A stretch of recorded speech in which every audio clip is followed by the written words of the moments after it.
ભૂગોળ ધોરણ 11 એમાં આપણે એકમ 3 પૃથ્વીની આંતરિક સંરચના આ એકમમાં આપણે જોઈશું કે પૃથ્વીની સંરચના કેવી રીતે નિર્માણ પામી છે। હવે પૃથ્વી જ્યારે સૌરમંડળનો એક ગ્રહ છે જ્યાં ફક્ત સજીવ સૃષ્ટિ સંભવ છે। પૃથ્વી તેની ઉત્પત્તિ વખતે એક ગરમ વાયુનો ગોળો હતો, એ આપણે અગાઉના એકમમાં જોઈ ગયા। સમય જતાં કાળક્રમે અનેક દ્રવ્યો એકઠા થતા ગયા, તેની અંદર તેમજ બહાર વિવિધ ભાગો અને આવરણો બનતા ગયા। સૌ પ્રથમ પૃથ્વી ઉપરની સપાટીનો જે ભાગ ઠંડો પડતો ગયો, ઠરતો ગયો, એ ઘન પોપડામાં ફેરવાતો ગયો। આ ઘન આવરણને આપણે ભૂકવચ તરીકે ઓળખીએ છીએ। પૃથ્વીની ઉત્પત્તિની જેમ પૃથ્વીની પેટાળની રચનાના રહસ્યને હજુ સુધી માનવી પહોંચી શક્યો નથી અને એની સંપૂર્ણપણે જાણકારી પણ મેળવી શક્યો નથી। પૃથ્વીના પેટાળનું જ્ઞાન આપણે પ્રત્યક્ષ રીતે મેળવવું આપણા માટે સંભવ નથી। આ ઉપરાંત એનું કારણ એ છે કે આપણે ત્યાં પૃથ્વીના પેટાળમાં ખૂબ જ અત્યંત ગરમ પદાર્થો છે, એટલે આપણે ત્યાં જઈને એનું જ્ઞાન મેળવી શકતા નથી। માનવીને ત્યાં જવું શક્ય નથી, તેનું પરોક્ષ રીતે થોડું ઘણું જ્ઞાન એ મેળવી શકે છે। આ ઉપરાંત જોઈએ તો એના માટેના ઘણા બધા પ્રશ્નો આપણા મનમાં રહેલા છે। પૃથ્વીનો આંતરિક ભાગ કઈ અવસ્થામાં છે? એકાએક કેમ કંપી ઉઠે છે પૃથ્વી? જ્વાળામુખી શા માટે અત્યંત ગરમ પદાર્થો બધા બહાર ફેંકે છે? સુનામીની લહેરો શા માટે નિર્માણ થાય છે? શું આ બધી ઘટનાઓ પૃથ્વીની આંતરિક સંરચના સાથે સંબંધ ધરાવે છે?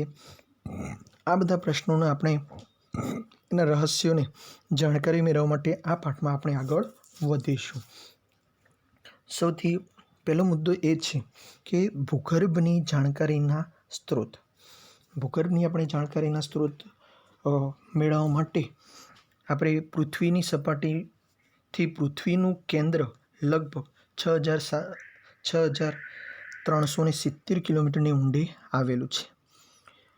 પૃથ્વીના કેન્દ્ર સુધી પહોંચી તેના આંતરિક સ્વરૂપને નિહાળવું આપણા માટે શક્ય નથી। આપણે પૃથ્વી ઉપર ઊભા રહી અને નીચે કેન્દ્ર સુધી પહોંચવું એ આપણા માટે શક્ય નથી। આપણી પાસે કોઈ એક્સરે જેવું એનું યંત્ર પણ આપણી પાસે નથી કે અંદરની વસ્તુ આપણે જોઈ શકીએ। પૃથ્વીના કેન્દ્રના પ્રદેશને આપણે પૃથ્વીના પદાર્થોના નમૂના લાવવા પણ શક્ય નથી, એટલી ઊંડાણ સુધી આપણે ત્યાં જોઈ શકતા નથી અને ત્યાંથી નમૂના પણ લાવી શકતા નથી। એના આંતરિક ભાગો દૃશ્યમાન ન હોવાના કારણે આપણે એની માહિતી અને એનું જ્ઞાન પણ સીમિત અવસ્થામાં જોઈ શકીએ છીએ।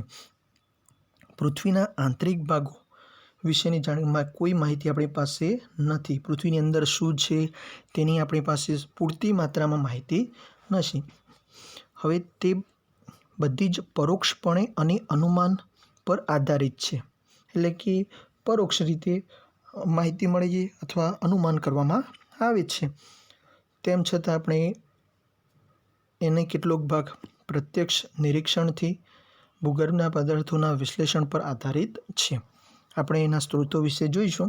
તો સૌથી પહેલાં પ્રત્યક્ષ સ્ત્રોતમાં કઈ કઈ બાબતો આવશે? મુખ્યત્વે એ માહિતી મેળવવા માટે પ્રત્યક્ષ સ્ત્રોત મેળવવા માટે બે છે: ઊંડી ખાણો તથા ખનિજ તેલ મેળવવા માટે ઊંડા ક્ષાર કરેલા હોય તે। બીજો છે જ્વાળામુખીના પ્રસ્ફોટન સમયે બહાર આવતા પદાર્થો, એટલે જે જ્વાળામુખી ફાટી નીકળે ત્યારે એમાંથી જે પણ પદાર્થો રસ નીકળે એ પદાર્થોના આધારે। વિશ્વની વાત કરીએ આપણે તો ઊંડામાં ઊંડી ખાણ એ દક્ષિણ આફ્રિકાની આવેલી રોબિન્સન છે। આ મિત્રો ધ્યાન રાખજો, વિશ્વની ઊંડામાં ઊંડી ખાણ દક્ષિણ આફ્રિકાની રોબિન્સન ખાણ છે। આ સોનાની ખાણ લગભગ 4 કિલોમીટરની ઊંડાઈ ધરાવે છે। ખનિજ તેલ શોધવા માટે ખોદવામાં આવેલા કૂવાની ઊંડાઈ 8 કિલોમીટરથી વધુ હોતી નથી। આર્કટિક મહાસાગરની વાત કરીએ તો તેમાં આવેલા કોલા ક્ષેત્રમાં 12 કિલોમીટરની ઊંડાઈ સુધી શારકામ થઈ શક્યું છે. 6,370 કિલોમીટરની ત્રિજ્યા ધરાવતી પૃથ્વીમાં માણસ ભૂગર્ભ તરફનો પેટાળ પ્રવેશ ભૂગર્ભ વિશેની વિગતે માહિતી ન આપી શકે તે આપણે સમજી શકીએ. આટલો બધો વિશાળ ક્ષેત્રફળ છે, આપણે એની માહિતી મેળવવી ખૂબ જ મુશ્કેલ થઈ બને છે. ભૂગર્ભની પ્રત્યક્ષ જાણકારી માટેનો બીજો એક સ્ત્રોત છે જ્વાળામુખીનું પ્રસ્ફોટન, એટલે કે જ્વાળામુખીનું ફાટવું. એ જ્વાળામુખી જ્યારે બહાર ફાટી નીકળતો હોય તો તેની સાથે સાથે લાવારસ પ્રયોગશાળાના સંશોધન કાર્ય માટે પ્રાપ્ત થાય છે. છતાં એ વાતની જાણકારી મળતી નથી કે મેઘમાં કેટલી ઊંડાઈથી બહાર આવે છે, એટલે કે કેટલી ઊંડાઈથી એ બહાર આવે છે એની માહિતી આપણી પાસે નથી. આ થઈ આપણે પ્રત્યક્ષ સ્ત્રોત. હવે પરોક્ષ સ્ત્રોત કયા કયા છે? તો એમાં પરોક્ષ સ્ત્રોતમાં જોઈએ તો જે ભૂગર્ભમાંથી મળતા વિવિધ પદાર્થોના ગુણધર્મના આધારે એનું વિશ્લેષણ કરવામાં આવે છે કે પૃથ્વીની સંરચના સંબંધિત માહિતી આપણને મળી શકે. તો એમાં ઘનતા ઉપર આધારિત સાબિતીઓ છે, દબાણ પર આધારિત સાબિતી, તાપમાન પર આધારિત સાબિતીઓ, ઉલ્કા પર આધારિત સાબિતીઓ, ગુરુત્વાકર્ષણ પર આધારિત સાબિતીઓ, ચુંબકીય સર્વેક્ષણો, ભૂકંપીય તરંગો વગેરે. હવે સૌથી પહેલાં આપણે આ બધાની થોડી માહિતી આપણે મેળવીશું. ઘનતામાં શું આવશે? તો પૃથ્વીની સરેરાશ ઘનતા 5.5 ગ્રામ અથવા ઘન સેમી છે. એવી રીતે જોઈએ તો પૃથ્વીની સપાટીના ખડકોની ઘનતા 2.7 ગ્રામ અથવા ઘન સેમી છે. જ્યારે નીચે મૃદાવરણ આવેલું છે એ આવેલા અગ્નેય ખડકોની ઘનતા જોઈએ તો 3 થી માંડી 3.5 ઘન સેમી જોવા મળે છે. આ ઉપરાંત પૃથ્વીના અંદરના ભાગોની ઘનતા ઉપર ભાગોની ઘનતાથી વધારે હોવી જોઈએ. જે અંદરના ભાગ છે એના કરતાં વધારે ઘનતા એના ઉપર હોવી જોઈએ. પૃથ્વીના અંદરના ભાગોની ઘનતા આશરે 11 થી 12 ગ્રામ અથવા ઘન સેમી છે. પૃથ્વીની ઘનતાની માપવાની શરૂઆત 1774માં પહેલી વખત માપવામાં આવી હતી. આ જે ઘનતા માપવામાં આવી છે એ ન્યૂટનનો જે ગુરુત્વાકર્ષણ બળનો સિદ્ધાંત છે એના આધારે તેની ઘનતા માપવામાં આવે છે. હવે દબાણ. પૃથ્વીના ઉપરના સ્તરોને નીચેના સ્તરો પર દબાણ કરે છે. ઉપરનું સ્તર હોય એ નીચે દબાવે એટલે પૃથ્વીના કેન્દ્ર તરફ જઈએ તેમ દબાણ વધવાના કારણે તેની ઘનતાનું માપન થઈ શકે, ઘનતાનું પ્રમાણ પણ ધીમે ધીમે વધે છે. આ થયું દબાણ. હવે તાપમાન કેવી રીતે અસર કરે છે? તો આપણે ઊંડાણમાં જોઈએ તો પ્રત્યેક 32 મીટરની ઊંડાઈ જોઈએ તો 1 સેલ્સિયસ જેટલું તાપમાન વધે. પૃથ્વીના કેન્દ્રીય ભાગોનું તાપમાન 10,000 સેલ્સિયસ જેટલું તાપમાન હોવાનો અંદાજ છે. જ્વાળામુખી જ્યારે ફાટી નીકળે ત્યારે ગરમ વાયુઓ, ગરમ પ્રવાહી સાથે લાવા, ગરમ પાણીના ઝરા, ફુવારા, પાણીની વરાળ વગેરે બાબતો એને સૂચવે છે. એ પ્રવાહી કે વાયુ સ્વરૂપે આપણે તાપમાન એનું સમજી શકીએ છીએ. પછી છે ઉલ્કાઓ અંતરિક્ષમાંથી પૃથ્વી પર તૂટી પડતી ઉલ્કાઓ ભૂગર્ભ વિશેની માહિતી મેળવવા માટે સહાયતા કરે છે. ઉલ્કાઓમાંથી લોખંડ, નિકલ જેવી ભારે ધાતુઓ પણ બહાર નીકળે છે, સાથે સાથે પ્રાપ્ત થાય છે. તેથી સાબિતી મળે છે કે પૃથ્વીના કેન્દ્રીય ભાગોમાં ભારે ધાતુઓ હશે જ. પૃથ્વી પર ઉલ્કાઓની જેમ સૌર પરિવારનો એક સભ્ય છે. પૃથ્વી જેવી રીતે સૌર પરિવારનો સભ્ય જેવી ઉલ્કા પણ સૌર પરિવારનો સભ્ય ગણી શકાય. પછી આવે ગુરુત્વાકર્ષણ. ગુરુત્વાકર્ષણ એ દરેક પૃથ્વીના સપાટી પર અલગ અલગ અનુભવી શકાય છે. ધ્રુવોથી પૃથ્વીનું કેન્દ્ર પ્રમાણમાં નજીક હોવાથી ધ્રુવ પર ગુરુત્વાકર્ષણ બળનું પ્રમાણ વિષુવવૃત્ત કરતાં વધુ છે. વિષુવવૃત્તથી પૃથ્વીનું કેન્દ્ર દૂર હોવાથી ગુરુત્વાકર્ષણ બળ ધ્રુવો કરતાં એકંદરે ઓછું લાગે. આપણે પૃથ્વીના આંતરિક ભાગોમાં ભૂપદાર્થોના અસમાન વિતરણના કારણે ગુરુત્વાકર્ષણ બળમાં પણ આપણે તફાવત જોઈ શકીએ છીએ. એ પછી છે ચુંબકીય સર્વેક્ષણો. ચુંબકીય સર્વેક્ષણોના આધારે સાબિત થયું છે કે પૃથ્વીના આંતરિક ભાગોમાં ભૂપદાર્થોનું વિતરણ અસમાન છે. ભૂકંપીય મોજા એ ભૂકંપ આલેખક દ્વારા 3 પ્રકારના મોજાની નોંધ થાય છે: પ્રાથમિક મોજા, દ્વિતીયક મોજા અને પૃષ્ઠીય મોજા. આ મોજાઓના માપનના નોંધના અભ્યાસને આધારે વૈજ્ઞાનિકો પૃથ્વીના આંતરિક ભાગો વિશેની માહિતી પ્રાપ્ત કરી. આપણે ભૂકંપ આવે તો ભૂકંપની એની નોંધ આ રીતે આલેખન દ્વારા કરવામાં આવે છે. તે તેના કેન્દ્ર સુધીના 3 ભાગ પાડે છે. તો એમાં મૃદાવરણ, મિશ્રાવરણ અને ભૂગર્ભ. ભૂગર્ભના એના 2 પેટા ભાગ પડે છે, એક બાહ્ય ભૂગોળ, એક આંતરિક ભૂગોળ. હવે મૃદાવરણ પૃથ્વીના સપાટી પરનું આ એક આવરણ છે જે માટીના ખડકોનું બનેલું છે. તેને ભૂકવચ તરીકે પણ ઓળખવામાં આવે છે. આ પોપડાની લંબાઈ જોઈએ, જાડાઈ તો 33 કિલોમીટરની જાડાઈ ધરાવે છે. ભૂમિખંડોની નીચેની જાડાઈ 30 કિલોમીટર સુધીની છે. મહાસાગરો નીચેની જાડાઈ 5 કિલોમીટર સુધીની છે. મુખ્ય પર્વતીય ક્ષેત્રોમાં તેની જાડાઈ ખૂબ વધારે જોઈ શકાય, કારણ કે ઉપર પર્વત હોય અને નીચેની જાડાઈ થોડી વધી જાય. હિમાલયની વાત કરીએ આપણે તો હિમાલયની પર્વતીય શ્રેણીમાં 70 કિલોમીટરની જાડાઈ ધરાવે છે. પૃથ્વી સપાટીની નજીકના ભાગમાં પ્રસ્તર ખડકોનું સ્તર છે. એના 2 ભાગ પાડે છે પ્રસ્તર ખડકોના. એક છે ભૂકવચ જે શિયાળ તરીકે, અને બીજો જે ભૂરસ સાયમા તરીકે ઓળખાય છે. આ રીતે શિયાળ અને સીમા તરીકે ઓળખાય છે. શિયાળ સ્તર ગ્રેનાઇટ ખડકોનું બનેલું છે.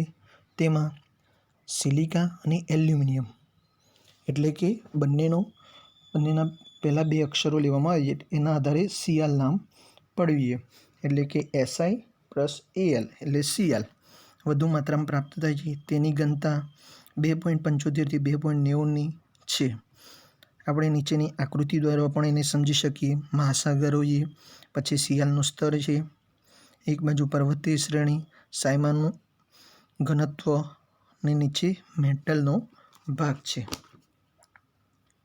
હવે આપણે જોઈશું શિયાળ સ્તર નીચે આવેલા ખડકમાં શિયાળની નીચે સિલિકા અને મેગ્નેશિયમ એને સાયમા તરીકે ઓળખે છે. આ લોકો સિલિકા અને મેગ્નેશિયમ બંનેના પ્રથમ 2 અક્ષરો લઈ અને સાયમા તરીકે ઓળખાય છે. તે બેસાલ્ટ ખડકોનું બનેલું છે.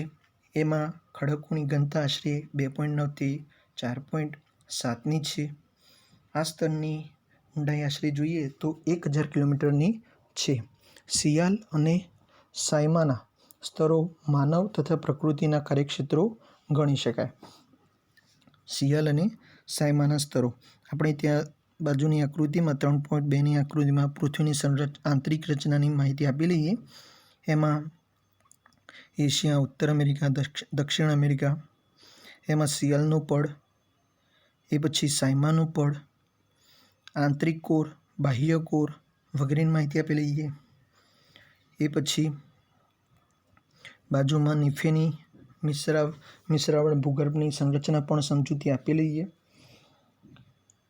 ભૂમિખંડોમાં સાયમાના આવરણ ઉપર શિયાળનું આવરણ સ્પષ્ટ જોઈ શકાય છે, એટલે કે સાયમા નીચે છે અને એના ઉપર શિયાળનું આવરણ સ્પષ્ટ જોઈ શકાય છે. સમુદ્રો અને મહાસાગરોમાં ઊંડા ભાગોમાં સાયમાનું સ્તર દરિયાની સપાટી પર આવેલું છે. મહારાષ્ટ્રની વાત કરીએ, મહારાષ્ટ્રમાં મુંબઈ નજીક આવેલા માથેરાનમાં લાવાના થર જોઈ શકાય છે. આ લાવા જ્વાળામુખીના પ્રસ્ફોટન દરમિયાન બહાર આવવાથી ફેલાઈ જવાથી અસ્તિત્વમાં આવેલા છે.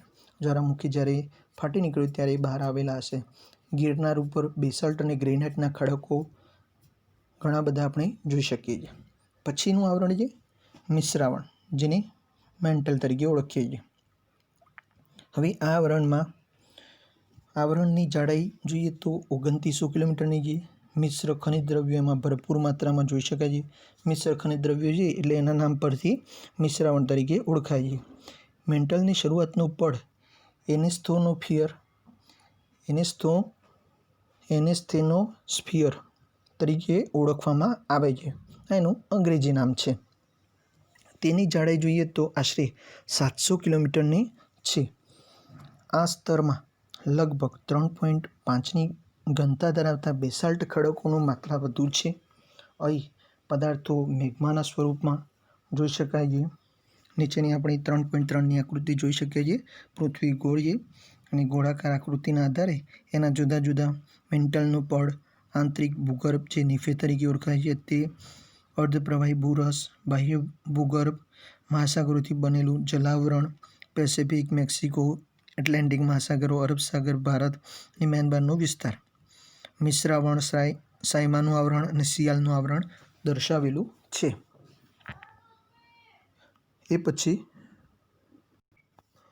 પછી છે ભૂગર્ભ, જેને કોર તરીકે ઓળખીએ છીએ. મેન્ટલથી પૃથ્વીના કેન્દ્ર સુધીનું જે ભૂગર્ભ તરીકે ઓળખાય છે, એટલે કે મેન્ટલનો જે ભાગ છે ત્યાંથી માંડી અને કેન્દ્ર સુધીનો ભાગને ભૂગર્ભ તરીકે ઓળખીએ. ભૂગર્ભનો વિસ્તાર આશરે જોઈએ તો 2900 કિલોમીટરની ઊંડાઈથી લઈ પૃથ્વીના કેન્દ્ર સુધી 6370 કિલોમીટર સુધીનો છે. આ સ્તરમાં નિકલ અને લોહ જેવા ખનિજ દ્રવ્યો છે. આ સ્તરમાં ઉપભાગમાં જોઈએ તો આંતરિક ભૂગર્ભ અને બાહ્ય ભૂગર્ભ એવા બે ભાગ છે. બાહ્ય ભૂગર્ભમાં ઘણું કરીને તરલ પદાર્થો તરી શકે તેવા અને કેટલાક અર્ધ તરલ અવસ્થામાં જોઈ શકાય. તેની ઘનતા આશરે જોઈએ તો 5ની છે. અને આંતરિક ભૂગર્ભને નિફે તરીકે ઓળખવામાં આવે. આંતરિક ભૂગર્ભને કયા નામથી? નિફે. અહીંની ઘનતા લગભગ 13 ગ્રામ અથવા ઘન સેમી છે, જે અતિ દબાણનું સૂચવે છે. પૃથ્વીનું ગુરુત્વાકર્ષણ બળ, ચુંબકીય બળ, તેનું સ્થિરતાનો ગુણ આ ધાતુપિંડ અથવા ભૂગર્ભને આધારિત છે. આ પાઠ અહીંયા પૂર્ણ થયો. એનો સ્વાધ્યાય એ લખવો. સ્વાધ્યાયના ચોપડામાં જેમ જેમ પાઠ પૂર્ણ થતા રહેશે એમ એના સ્વાધ્યાય પણ લખતા રહેવાનું. જ્યારે પણ આપણી શાળાઓ શરૂ થશે ત્યારે એ સ્વાધ્યાયના ચોપડા આપણે ચેક કરીશું.